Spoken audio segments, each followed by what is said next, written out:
ನಮಸ್ಕಾರ ವೀಕ್ಷಕರೇ, ಹಣ ಭವಿಷ್ಯ ವಿಶೇಷ ಕಾರ್ಯಕ್ರಮಕ್ಕೆ ಸ್ವಾಗತ. ನಾನು ನಿಮ್ಮ ಇನ್ವೆಸ್ಟ್ಮೆಂಟ್ ಕನ್ಸಲ್ಟೆಂಟ್ ರುದ್ರಮೂರ್ತಿ. ಇಂದಿನ ವಿಶೇಷ ಕಾರ್ಯಕ್ರಮದಲ್ಲಿ ಸರ್ಕಾರಿ ನೌಕರರು, ಗೌರ್ಮೆಂಟ್ ಎಂಪ್ಲಾಯೀಸ್ಗಳು ಷೇರುಪೇಟೆಯಲ್ಲಿ ಹೂಡಿಕೆ ಮಾಡಬಹುದಾ, ಟ್ರೇಡಿಂಗ್ ಮಾಡಬಹುದಾ, ಮ್ಯೂಚುವಲ್ ಫಂಡ್ಗಳಲ್ಲಿ ಅವರು ಇನ್ವೆಸ್ಟ್ಮೆಂಟ್ ಮಾಡಬಹುದಾ, ಇದೆಲ್ಲದರ ಬಗ್ಗೆ ಇಂದಿನ ವಿಶೇಷ ಕಾರ್ಯಕ್ರಮದಲ್ಲಿ ಮಾಹಿತಿ ಕೊಡ್ತೀನಿ.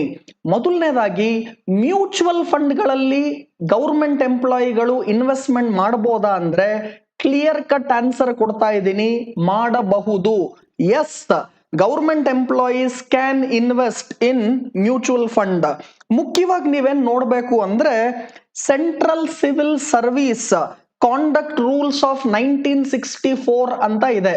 ಸೊ ಈ central civil conduct service rules of 1964 ಅನ್ನ ತಾವು ನೋಡೋದಾದ್ರೆ ಅದರಲ್ಲಿ ಕ್ಲಿಯರ್ ಆಗಿ ಹೇಳ್ತಾರೆ, ಮ್ಯೂಚುವಲ್ ಫಂಡ್ಗೆ ಖಂಡಿತವಾಗ್ಲೂ ಸರ್ಕಾರಿ ನೌಕರರುಗಳು ಯಾರ್ಯಾರಿದ್ದೀರಾ ತಾವು ತಮ್ಮ ಹೂಡಿಕೆಗಳನ್ನ ಮಾಡಬಹುದು. ಇವಾಗ ಎರಡನೇ ಪ್ರಶ್ನೆ ಏನ್ ಬರುತ್ತೆ ಅಂದ್ರೆ, ಷೇರುಪೇಟೆಯಲ್ಲಿ ಹೂಡಿಕೆಗಳನ್ನ ಸರ್ಕಾರಿ ನೌಕರರು ಮಾಡಬಹುದಾ?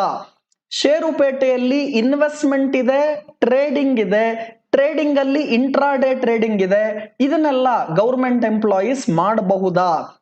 ಹಾಗೂ ಇನ್ನೊಂದು ಮುಖ್ಯ ಅಂಶ ಇಲ್ಲಿ ಏನಾಗುತ್ತೆ ಅಂದ್ರೆ, ಸರ್ಕಾರಿ ನೌಕರರು ಇದನ್ನ ಮಾಡಬಹುದು, ಮಾಡಬಹುದಲ್ಲ, ಅದಕ್ಕೂ ಮುಖ್ಯವಾಗಿ ಅವರ ರಿಲೇಟಿವ್ಸ್, ಫ್ಯಾಮಿಲಿ ಪೀಪಲ್ ಯಾರ್ಯಾರು ಇರ್ತಾರೆ ಅವ್ರ ಹೆಸರಲ್ಲಿ ಅಟ್ಲೀಸ್ಟ್ ಮಾಡಬಹುದಾ ಅಂತ ಪ್ರಶ್ನೆ ಕೇಳ್ತಾರೆ.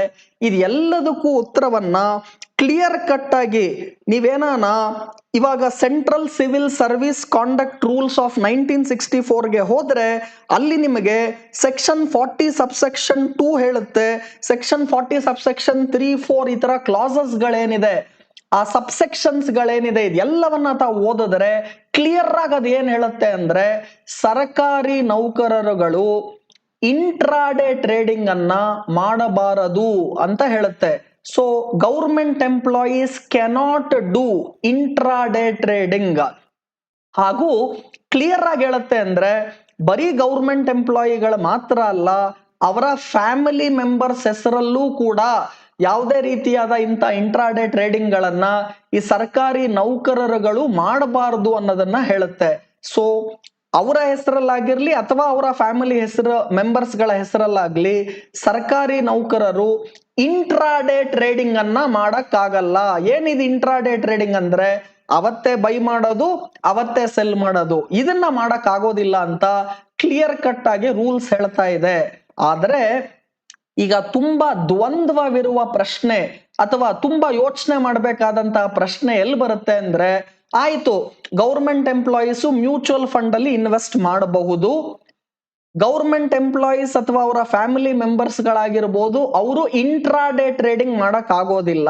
ಈಗ ಮೂರನೇ ಕ್ವಶನ್ ಏನಾಗುತ್ತೆ ಅಂದ್ರೆ, ಗೌರ್ಮೆಂಟ್ ಎಂಪ್ಲಾಯೀಸ್ಗಳು ಅಥವಾ ಅವರ ಫ್ಯಾಮಿಲಿ ಮೆಂಬರ್ಸ್ ಗಳ ಹೆಸರಿನಲ್ಲಿ ಶೇರ್ ಮಾರ್ಕೆಟ್ ಅಲ್ಲಿ ಇನ್ವೆಸ್ಟ್ಮೆಂಟ್ ಮಾಡಬಹುದಾ ಅಂದ್ರೆ, ಇಂಟ್ರಾಡೇ ಟ್ರೇಡಿಂಗ್ ಅಲ್ಲ, ಇನ್ವೆಸ್ಟ್ಮೆಂಟ್ ದೀರ್ಘಾವಧಿಗೆ ಹೂಡಿಕೆಗಳನ್ನ ಷೇರುಪೇಟೆಯಲ್ಲಿ ಸರ್ಕಾರಿ ನೌಕರರು ಮಾಡಬಹುದಾ? ಇದಕ್ಕೆ ಉತ್ತರ ಕ್ಲಿಯರ್ ಆಗಿ ಹೇಳುತ್ತೆ, ಮಾಡಬಹುದು. Yes, a government employee can invest, not intraday trading, he can invest in his name or in his family members name in share market directly. ಆದ್ರೆ ರಿಜಿಸ್ಟರ್ಡ್ ಸ್ಟಾಕ್ ಬ್ರೋಕರಿನ ಬಳಿ ತಾವು ಡಿಮ್ಯಾಟ್ ಮತ್ತೆ ಟ್ರೇಡಿಂಗ್ ಅಕೌಂಟ್ ಅನ್ನ ಹೊಂದಿರಬೇಕು. ನೀವುಗಳು ಶೇರ್ ಮಾರ್ಕೆಟ್ ಅಲ್ಲಿ ದೀರ್ಘಾವಧಿ ಹೂಡಿಕೆ ಅಂದ್ರೆ ಪ್ರತಿನಿತ್ಯ ಬೈಸೆಲ್ ಈ ತರ ಇಂಟ್ರಾಡೇ ಟ್ರೇಡಿಂಗ್ ಮಾಡೋದಲ್ಲ. ನೀವೇನಾನ ಉತ್ತಮವಾದ ಕಂಪನಿಗಳ ಶೇರ್ ಗಳನ್ನ ದೀರ್ಘಾವಧಿಗೆ ಹೂಡಿಕೆ ಮಾಡ್ತೀರಾ ಅಂದ್ರೆ ಅದನ್ನ ಖಂಡಿತ ಸರ್ಕಾರಿ ನೌಕರರು ಮಾಡಬಹುದು ಅನ್ನೋದನ್ನ ಕ್ಲಿಯರ್ ಕಟ್ ಆಗಿ ನಾನು ರೂಲ್ಸ್ ಓದ್ಬಿಟ್ಟು ತಮಗೆ ಹೇಳ್ತಾ ಇದ್ದೀನಿ.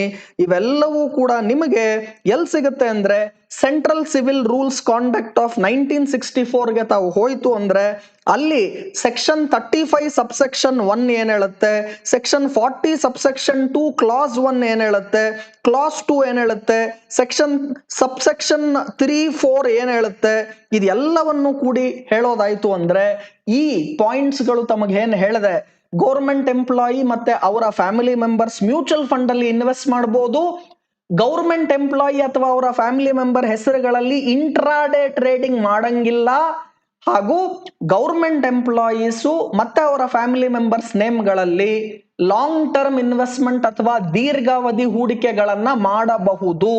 ಆದರೆ ಡಿಮ್ಯಾಟ್ ಮತ್ತೆ ಟ್ರೇಡಿಂಗ್ ಅಕೌಂಟ್ ಅನ್ನ ನೀವು ಖಂಡಿತವಾಗ್ಲೂ ಒಬ್ಬ ರೆಕಗ್ನೈಸ್ಡ್ ಆಥರೈಸ್ಡ್ ಸ್ಟಾಕ್ ಬ್ರೋಕರಿನ ಬಳಿ ತಾವೇನ ಇತ್ತು ಅಂದ್ರೆ ಅಲ್ಲಿ ನೀವು ಲಾಂಗ್ ಟರ್ಮ್ ಇನ್ವೆಸ್ಟ್ಮೆಂಟ್ಸ್ ಗಳನ್ನ ಖಂಡಿತವಾಗ್ಲೂ ಗೌರ್ಮೆಂಟ್ ಎಂಪ್ಲಾಯೀಸ್ ಗಳು ಕೂಡ ಮಾಡಬಹುದು ಅನ್ನೋದನ್ನ ನಿಮ್ಮ ರೂಲ್ಸ್ ಗಳು ಹೇಳುತ್ತೆ. ಈ ವಿಶೇಷ ಕಾರ್ಯಕ್ರಮದಲ್ಲಿ ಇಂತಹ ಒಳ್ಳೆ ಅತ್ಯುತ್ತಮವಾದ ಮಾಹಿತಿ ತಮ್ಮೆಲ್ಲರಿಗೂ ಸಿಕ್ಕಿದೆ. ಹಾಗೂ ದೀರ್ಘಾವಧಿಗೆ ಯಾವ ಶೇರ್ ಗಳನ್ನ ಇವಾಗ ತಗೊಳೋದು ಸರ್ ಅಂತ ತಾವು ಕೇಳೋದಾದ್ರೆ ನನ್ನ ಹಳೆ ಪ್ರೋಗ್ರಾಮ್ಗಳಲ್ಲಿ ಕೊಡ್ತಾ ಬಂದಿದ್ದೀನಿ. ರಿಲಯನ್ಸ್ ಇಂಡಸ್ಟ್ರಿ ಆಗಿರ್ಬೋದು, ITC ಆಗಿರ್ಬೋದು, ಹಿಂದೂಸ್ತಾನ್ ಯೂನಿಲಿವರ್ ಆಗಿರ್ಬೋದು, ಭಾರತಿ ಏರ್ಟೆಲ್ ಆಗಿರ್ಬೋದು, LNT ಆಗಿರ್ಬೋದು, ಈ ತರ ಲಾಂಗ್ ಟರ್ಮ್ ಇನ್ವೆಸ್ಟ್ಮೆಂಟ್ಗೆ ಹಾಗೂ ಫಾರ್ಮಾ ಕ್ಷೇತ್ರದಿಂದ Divi's lab, doctor Reddy, Lupin ಇಂತಹ ಉತ್ತಮವಾದಂತಹ ಶೇರ್ಗಳು, ಸನ್ ಫಾರ್ಮಾ ಇವೆಲ್ಲವನ್ನು ಕೂಡ ಹತ್ತತ್ರ ನಿಮಗೆ ಇವಾಗ ಹಿಂದೂಸ್ತಾನ್ ಯೂನಿಲಿವರ್, ಡಾಬರ್ ಇದೆಲ್ಲವನ್ನ ಆಡ್ ಮಾಡಿದ್ರೆ ಒಂದು 10 ಶೇರ್ ಕೊಟ್ಟಿದ್ದೀನಿ. ಈ ವಿಡಿಯೋ ಅನ್ನ ತಿರ್ಗಾ ಇನ್ನೊಂದ್ಸಲ ನೋಡಿ, ಶೇರ್ಗಳ ಹೆಸರುಗಳನ್ನ ಬರ್ಕೊಳ್ಳಿ. ಸಿಸ್ಟಮ್ಯಾಟಿಕ್ ಆಗಿ ಮಂತ್ಲಿ ನಾನು ಇನ್ವೆಸ್ಟ್ಮೆಂಟ್ಸ್ ಗಳನ್ನ ಇಲ್ಲಿ ಮಾಡಬಹುದಾ ಅಂದ್ರೆ ಖಂಡಿತವಾಗ್ಲೂ ಅದು ಕೂಡ ತಾವು ಮಾಡಬಹುದು. ಆದ್ರೆ ಯಾರ್ಯಾರು ದೀರ್ಘಾವಧಿಗೆ ಹೂಡಿಕೆಗಳನ್ನ ಮಾಡ್ತಿದ್ದೀರಾ, ನಾರ್ಮಲಿ FMCG ಕ್ಷೇತ್ರವನ್ನ ಮಾತ್ರ ಆಯ್ಕೆ ಮಾಡಿ. ಯಾಕಂದ್ರೆ ಲಾಂಗ್ ಟರ್ಮ್ಗೆ ಮಂತ್ಲಿ ಸಿಸ್ಟಮ್ಯಾಟಿಕ್ ಆಗಿ ಇನ್ವೆಸ್ಟ್ಮೆಂಟ್ ಮಾಡೋದಕ್ಕೆ ಅದು ಚೆನ್ನಾಗಿರುತ್ತೆ. FMCG ಅಲ್ಲಿ ನಿಮ್ಗೆ ಆಲ್ರೆಡಿ ಹೇಳಿದೆ, ITC, Hindustan Unilever, Godrej property, ಆಮೇಲೆ ಡಾಬರ್ ಇಂಥ ಶೇರ್ಗಳಾದ್ರೆ ನಿಮಗೆ ಈ ಕಡೆಯಿಂದ ನಾನು ರಿಲಯನ್ಸ್ ಇಂಡಸ್ಟ್ರಿ, ಭಾರತಿ ಏರ್ಟೆಲ್, LNT ಇಂಥ ಉತ್ತಮವಾದ ಶೇರ್ಗಳನ್ನು ಕೂಡ ಹೂಡಿಕೆ ಮಾಡಬಹುದು.